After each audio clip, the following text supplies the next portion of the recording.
درود بر شما مخاطبین عزیز کلمه امید. امثال باب 22 آیه 1 می‌فرماید: نیکنامی بهتر است از ثروت هنگفت.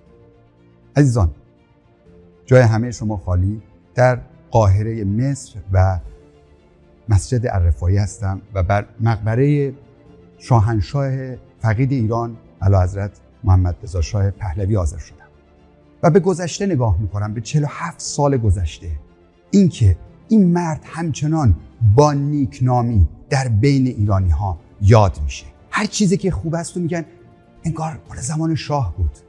ایشون دوره‌ای بر ایران حکومت کرد و بعد از 47 سال همچنان از او به نیکی یاد خواهد شد و در تاریخ ایران نام ایشون همیشه به نیکی خواهد رفت. در این بازه زمانی کوتاهی که خداوند به ما اجازه داده بر روی زمین زندگی کنیم، باید از مردان نیکنامی مانند محمد رضا شاه پهلوی الگو بگیریم. الگوی اصلی ما عیسی مسیحه. نام او برتر از هر نامی و هر ظالمی جلوی او خم میشه، اما او خداوند بود. الگوی اصلی ماست. اما کسانی بودن، حاکمانی هم بودن که بر سرزمین‌های حکومت کردند که نامی نیک از خودشون به جای گذاشتن، از جمله محمد رضا شاه پهلوی. خواستم هم جای شما رو خالی کنم، هم بگم که چگونه این آیه با نیکنامی ایشان همخوانی داره.